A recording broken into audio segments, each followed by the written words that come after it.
Hello everyone, welcome back to the 1991 VGA remake of Space Quest 1, the Sarian Encounter.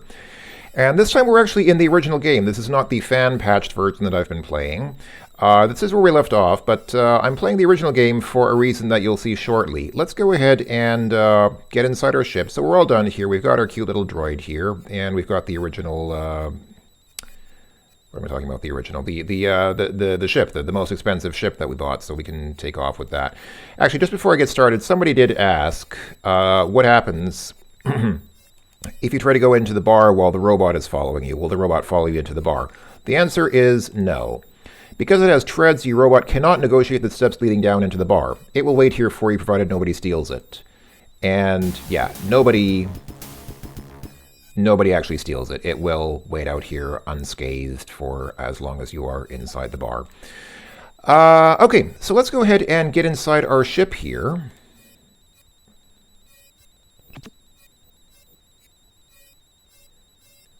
Once you're seated snugly, I think that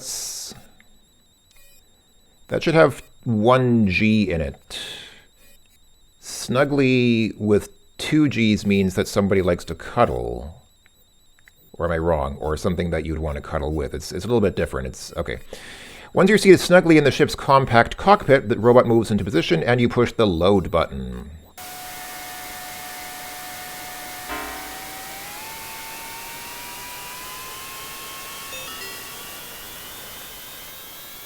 Hey, wait a minute! Where do you think you're going with my ship? And that, ladies and gentlemen... I'll go ahead and quit now. That was that little thing that showed up there in the lower left is the reason why I wanted to do this with the original version of the game, because that was removed in the fan-made remake. What you saw there was the time machine from Space Quest 4, and that is its appearance there is a throwback to Space Quest 4, because this game and Space Quest 4 made right around the same time. Like they were both made in 1991 and released at approximately the same time. And in Space Quest 4, you do, in fact, because you have a time machine, most of Space Quest 4 is actually about time travel. In Space Quest 4, you do travel back to Yulin's Flats. So there is actually an event in that game where that time machine appears back in Yulin's Flats in Space Quest 4. And this is a reference to that. It's kind of like implying that the Space Quest 4 storyline picks up immediately after the Space Quest 1 storyline finishes off. The only problem was the time machine appears in a different place in Space Quest 4. It appears one screen to the right of where we were in Space Quest 4. So because that's considered a continuity problem, the people who made the fan-made patch decided to take it out. They said, let's just remove that from the game, because otherwise it's a continuity error in the game. Now, we've had, in the time that I've been playing this game, we've had a couple of discussions about continuity in the Space Quest games, and we kind of concluded that it wasn't that big of a concern. There are a few apparent incongruities or inconsistencies or incontinuities, and I don't think that Sierra or the two guys from Andromeda were really that worried about them. They weren't that concerned if small little details like that were inconsistent from one game to another. Certainly, I don't think they were that... Obviously, they were not that sussed about the fact that the time machine appears like one screen off from where it was. It's not like... It doesn't have to be that precise. It's a reference to Space Quest 4. It's not meant to be like an exact scientific simulation of exactly where the time machine landed. So, in my opinion, it was kind of a little bit silly to remove that from the fan patch. I understand why they did it. They did it because, again, it's technically a continuity error, but I mean, come on. It is such a cool reference. It's a nice reference. It's a nice little call out to Space Quest 4. I think it was kind of a mistake to remove it from the fan patch, but that's in my opinion. Maybe somebody will see it differently. So anyway, let's go ahead and quit out of this and get back to the other. Yeah, you can see I saved it as SQ1 VGA 0 for original. But let's get back to SQ1 VGA without the O, because this is the fan-patched version that I've been doing. So let's get back into this. And let's restore where we were ready for takeoff. And yeah, this is pretty much right where we were. So let's go ahead and do this again. Let's get into the ship. Oh yeah, this is also something they added in this remake, or not, well, not a remake, but in this fan patch. You saw in the original game, it tells you that you load the droid, but here you actually get this cute little button, and you have to actually push it yourself. I mean, it's just one mouse click, but.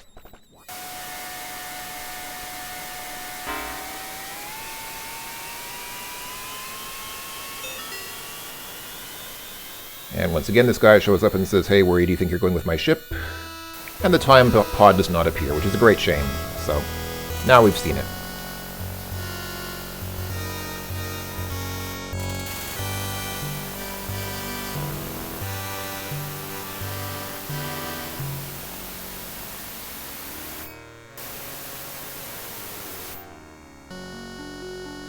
We have achieved escape velocity.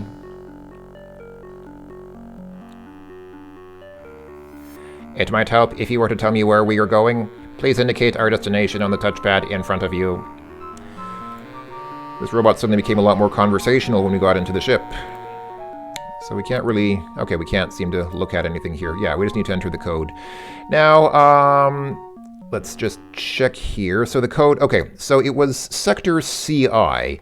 I need to get the code for Sector CI, so let's go ahead and do that. Give me just a moment to look it up. I will look it up in my certainly legally purchased copy of the game manual. Actually, we did have this game when I was a kid. I mean, I did download this version, but we actually did buy and own the actual original floppy disk copy of this game when I was a kid, so I don't think that really counts as piracy if you have bought the game. I mean, you know, we lost the disc years ago. I think my mother threw out the discs like more than 20 years ago. But you know, we did have the game at one point in time. So I don't think it's piracy if you re-download a game that you actually legally bought. But some game publishers may disagree with my opinion. Who knows? Okay. So Sector CI is... Okay, so it is... it's actually this 3 times, and then this. Enter. Okay, I'm plotting our course. Course is plotted. Stand by for warp speed.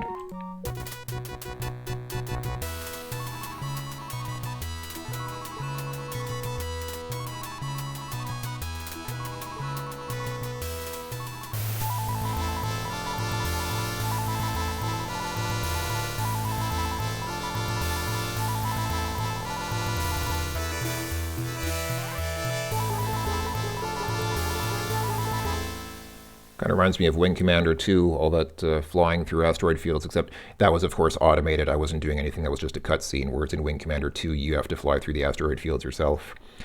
Sensors indicate a large ship in this sector. I wonder who it could be? Question mark. We'll continue to scan for an ID.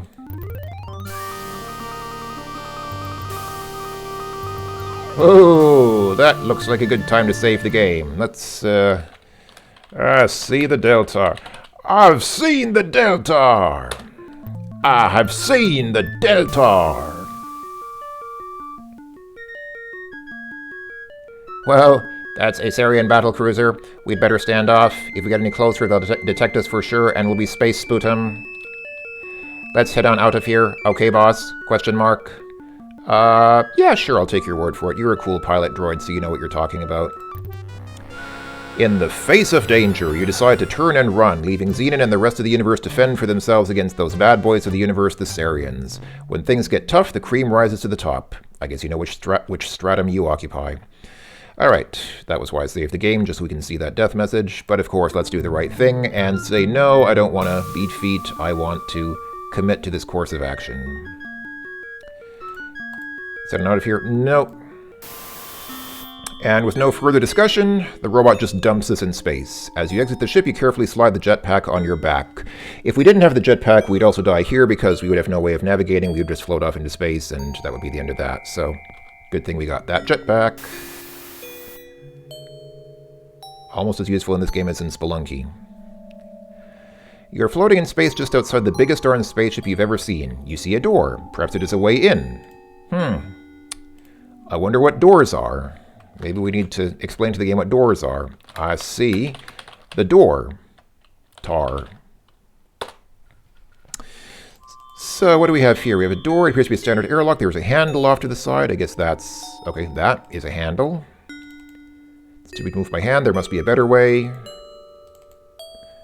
have to take your helmet off first, and that's not a very good idea. Yeah, in the hard vacuum of space, I guess taking your helmet off is probably a bad idea.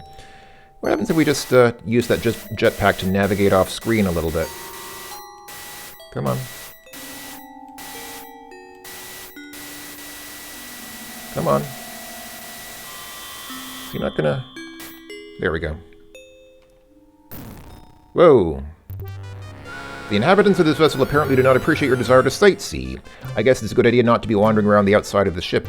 You were a carbon-based being, now you're just carbon. You were once a vegan, but now you will be gun. Just kidding, I don't think Roger Wilco is a vegan. That was, of course, a reference to Scott Pilgrim vs. the World. Okay, so yeah, if you leave the screen in any of the 4 directions, you'll run into one of those turrets and it'll shoot you. We just coincidentally happened to land in like this one little area here with the door, and somehow we managed to do it without any of those posts seeing us. All these posts, they must be like just a few meters removed. Like they're just maybe like 10 meters away from here, but somehow none of them see us or saw us flying in. How convenient. All right, let's try operating this handle here.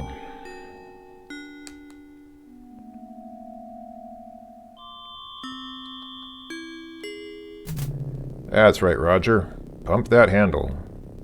Or is he turning it? He might be turning it around.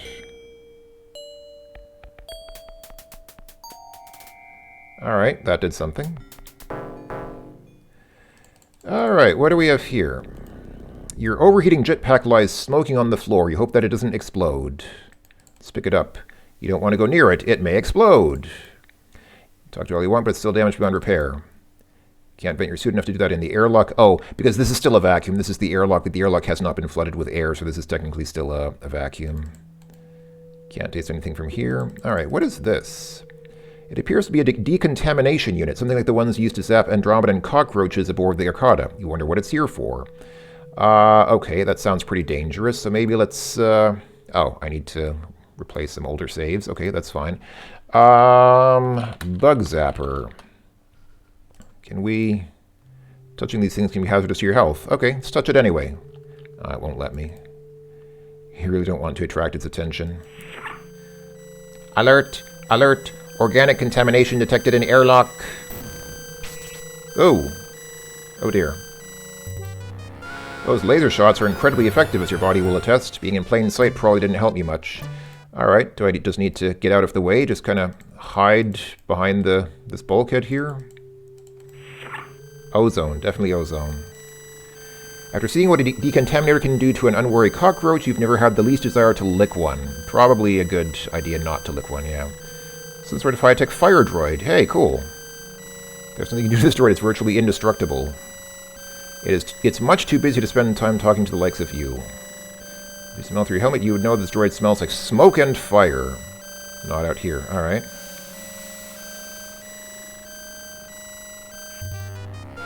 Oh, you missed a golden opportunity while that door was open. Oh well, what's new? All alone and by yourself, you grow incredibly hungry and begin sampling your own body parts. Finding that you have absolutely no taste, like we didn't already know that, you end up shriveling away to nothing and dying in the process. Okay, so what did we learn today? When that door is open, we want to walk through it before that window of opportunity closes, even though it's a door, not a window.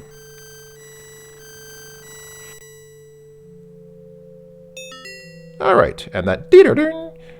Have you ever mentioned that? That dee-da-ding is the game's sound effect for you got points. Points! Ka-ching! Alright, so where are we now? Some sort of storage room. A large trunk occupies the center. Perhaps it's one of the little Sarians is away at enemy eviscerating training camp? Question mark. 2 enormous storage vaults take up one whole wall of the room. You don't have time to stop and touch all this neat stuff. You've got a galaxy to save. Well, maybe there's something useful inside. Doesn't talk back. You can't smell anything beyond the general smell of the Sarians, which is unpleasant. These guys definitely need a change in diet. Alright, I guess there's not much here. Alright, let's go ahead and save again. And I'm saving a lot, but this is a dangerous place to be. Storage room. Okay, let's see now. Oh, hey. Blammo! Those pulse ray pistols sure are effective little weapons. Even after it kills you, your meat continues to cook to a nice golden brown. Try not to get shot in the future. Even if your life isn't worth much, think about the rest of the universe. Alright, so we can't just walk out that way. We can't open these things. Can we open this? You feel a fresh breeze coming through the grill of the vent. If you were a lot taller, you could touch the grill yourself. Alright. What about this trunk thing here? The trunk is unremarkable in every way. So yeah, if you click the hand on it, he pushes it. If you click the hand on it again, it's already moved. Can I not...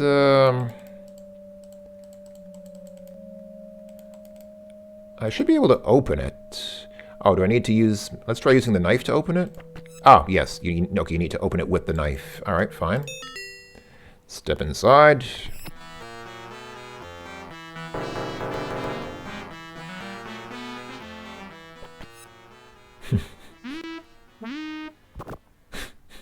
Whoa, what a ride.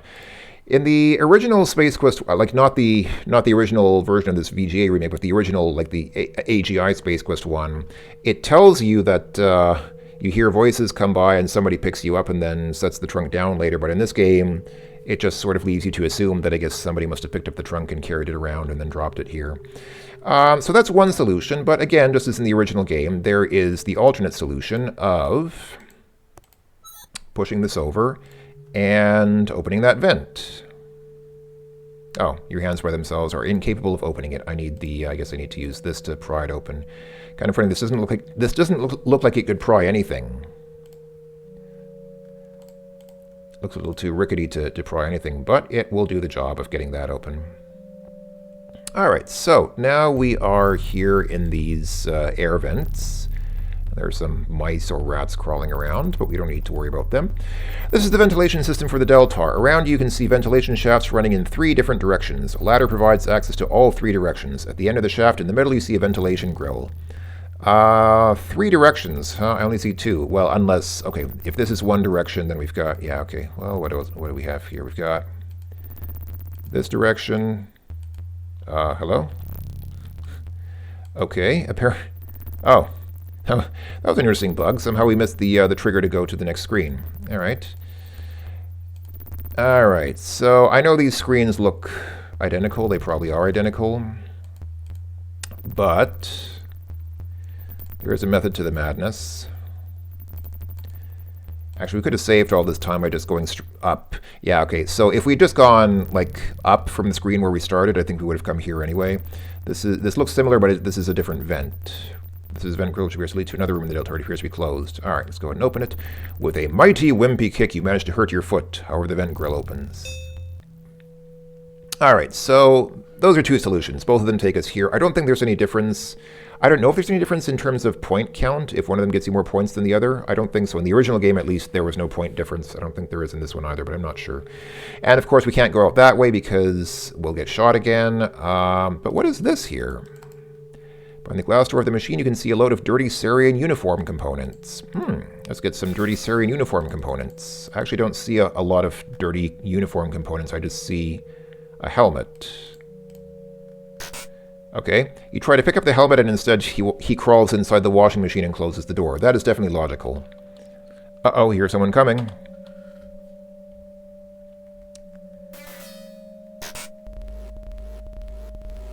Oh no. Oh no.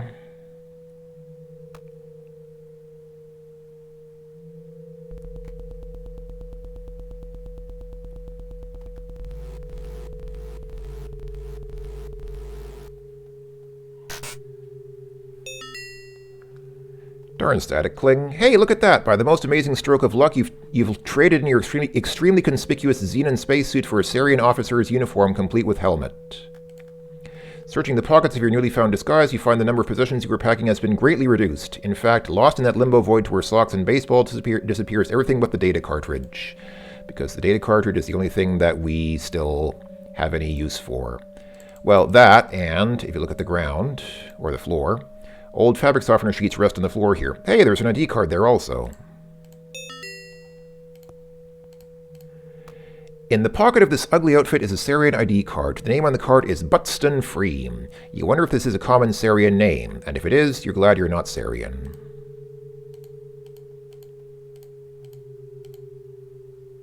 Oh, now they got lazy. At the very end of the game, they got lazy and didn't make a custom message for this. Instead, they just gave a generic, these don't work together. Alright, well, that's disappointing, but we're almost at the end of the game, so I guess they had to hurry to finish it. Alright, so got ID card. Alright, so next time I guess we'll probably finish the game, but since, yeah, we're at 20 minutes, I'll go a little bit longer. You close your eyes in hopes your death will be quick, but to your surprise, the guards did not notice you. In fact, you think your uniform is that of a higher-ranking Sarian officer worth sucking up to. Cool! Just another one of those ugly Sarian guards. Can't do anything with him. Oh. I tried to smell and taste him, and Roger actually walked up to him, and then the icon turns red. Can we talk to him? Halt! No one is allowed access to the captain's personal escape pod. In fact, come to think of it, I'm not even sure the captain has access to the captain's personal escape pod. Yeah, okay, sure, bud. Just don't tax those green brain cells. Alright, he doesn't have much to say other than that. I think if we walk around and find other Sarians, though, we can chat with them a little bit. Not this guy. In fact, I don't think you can get to this area. You surmise this is a Sarian enlisted being. Yeah, we can't actually get to that area. It's locked off. There, too. Like this guy, we can't actually get to where that guy's walking around. I'm just looking for a regular... There we go. Here's... Oh, one just walked by. Wait, where'd he go? Didn't one just walk by? Or did I just imagine that? Huh, weird. We just went in a big loop. Gosh. Oh, there we go. There's a guy. Hey. Hey, oh, see, he saluted me? Because we're a higher-ranking Sarian officer. How are you doing, son? Son, sir? Chills run down your spine as you realize he has no concept of the word son. I guess Sarians don't have children? Or maybe don't have genders? I don't know. Sir. Well, he says sir, so that... Okay. Are you going to attend the maturation and reproduction ceremony tonight? You don't even want to... You don't even want to begin to imagine what that might be about. Okay, so I guess they have like some kind of reproduction ceremony. So instead of normal sexual reproduction, I guess they just have like ceremonies where they somehow reproduce without different sexes or genders. I don't know. Where might I find the star generator, soldier? I'm sorry, sir, it's confidential. If I told you, I'd have to kill you. No offense, it's just my job. No offense taken, soldier. Good work, just checking your alertness. Yeah, that's it, just checking your alertness. You wonder when game designers are ever going to stop using that same old worn-out cliche about people killing you after telling you something secret. Sir, I cannot chit-chat, so please move on. Sure thing, you arrogant green putz. What's your name, soldier? My name's... That, sir, but everyone just calls me That for short. Oh, what a jocular, witty and humorous nickname. How are you doing, son? Okay, it goes... Okay, so that's the end of this dialogue loop. So yeah, in the original game, you could do things like try to kiss this guy, and he would ask you if you have King's Quest, and you could say yes for extra points. But in this game, you can, you get a few messages out of him if you talk to him, but there's no point to it. Like, you don't get points, and there's no... there's no point to it. You don't get points, and there's no purpose to it, so... And... all that area... You gonna get out of my way, pal? Thank you. I think we can get down here. I think this door goes to the other place where we were before. Yeah, it does. This is where we walked out of the original storage room with the 2 lockers, or the 2 vaults in the wall. But there's really... I mean, we can go there, but there's really... Actually, wait, how do we get there from here? How do we get there? Oh, I didn't realize I could walk through here. Okay, so we can actually take this elevator down. Okay, we can't go right from here. Alright, so what is all this stuff here? I give up, you tell me what it is. I don't know. You find you must fight the urge to dust and polish everywhere you go. This is some kind of cartridge reader. Maybe the cartridge you have will work in it. Oh, that's cool. So we can actually... Can we use the cartridge we have in this? Oh, hey! Yes, we can.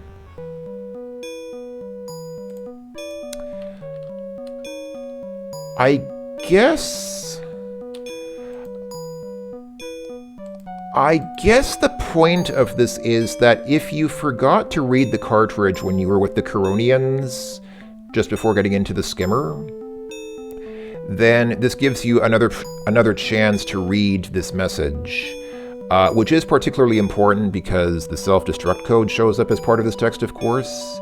So I guess that's actually kind of merciful. That's surprisingly merciful for a Sierra adventure. They actually gave you a chance. They figured if you didn't read the cartridge, or maybe if you just forgot, maybe it's just in case you forgot the code because, you know, that was obviously